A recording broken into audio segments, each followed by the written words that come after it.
உறுப்பினர் மாமன்ற உறுப்பினர்லாம் வராருன்னு சொல்லும் போது நம்ம கோரிக்கைலாம் வச்சுட்டு இருந்தோம். என்னென்ன கோரிக்கை வச்சிருந்தோன்றது எல்லாருக்குமே தெரியும். அதெல்லாம் அவர்கிட்ட தெரிவிக்கவே இல்லை. ஆனால் அதெல்லாம் தெரிவிக்காமையே அதுக்கெல்லாம் முயற்சி எடுத்துட்டு இருக்காருன்றது எந்த அளவுக்கு அவருக்கு பொது சேவையில் ஈடுபாடு இருக்குன்றது நம்ம கவனிக்கணும். இன்னொரு விஷயம், 20 தெருவிளக்கு, 1.5 கிலோமீட்டர் சாலை, அது கேட்கும்போது ரொம்ப சின்னதாக இருக்கும்.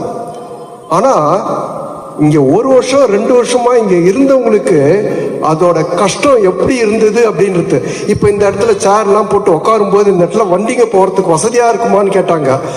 1 வருஷம் 2 வருஷத்துக்கு முன்னாடி சாலையே அவ்வளோதான், இதோட சின்னதாக இருந்ததுன்றது நிறைய பேருக்கு தெரியாது. ரெண்டாவது ரொம்ப மகிழ்ச்சியான விஷயம் என்னன்னாக்கா, இங்கே தெருவிளக்கு போடுறாங்க, இதுக்கு இங்கே ஒரு விழா எடுக்கிறாங்கன்னா அங்கே ஒரு குழந்தை இருந்து பெரியவங்க வரைக்கும் எல்லாரும் ரொம்ப ஆவலாக காத்திருந்த ஒரு நிகழ்வு இது. தெரு இங்கே வருமா, தெருலாம் இங்கே வராதுங்க சார், அது பிரச்சனையில இருக்கு. ஒரு ஆள் தயார் பண்ணி நிறுறாரு, தெரு வந்துடுச்சு. விளக்கு, தெரு விளக்கு அது வராது, அதுவும் வந்துடுச்சு. இது மாதிரி எது எது முடியாதுன்னு நம்ம நினைக்கிறோமோ அதெல்லாம் முடியும்ன்ற மாதிரி ஒரு பண்ணிட்டு இருக்காரு. ஆனா இதெல்லாம் கேட்கும் போது செய்யும் போது இதெல்லாம் என்னப்பா பெருசு அப்படின்ட்டு. ஆனா அதை அனுபவிக்கிறவங்க அவங்களுக்கு தான் தெரியும் அதுக்கு பின்னாடி எவ்வளவு வேலைகள் செய்யணும், எவ்வளவு இடர்பாடுகள் இருக்கு.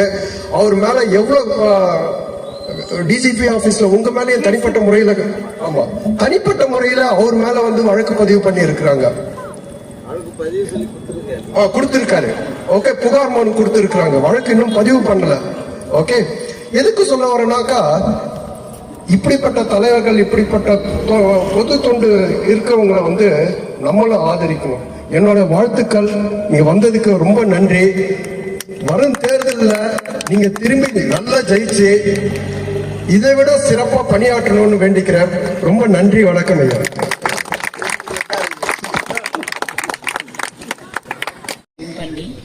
இவ்வளோ அலுவல்கள் டைம்லேயும் நீங்கள் எல்லாரும் இந்த ஒத்துழைப்பை கொடுத்து எங்களுக்காக இந்த நேரத்தை கொடுத்ததுக்கு முதல் நன்றி சார். ரொம்ப தேங்க்ஸ். நீங்கள் எல்லாரும் இங்கே இந்த ஃபங்க்ஷனை நல்லபடியாக முடிச்சு கொடுத்ததுக்கு.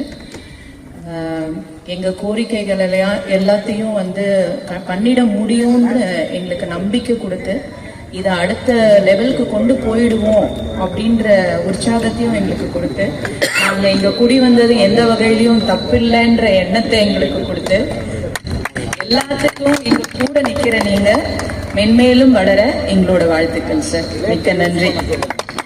தயவு செஞ்சு நம்ம பண்ணுங்க மக்களே.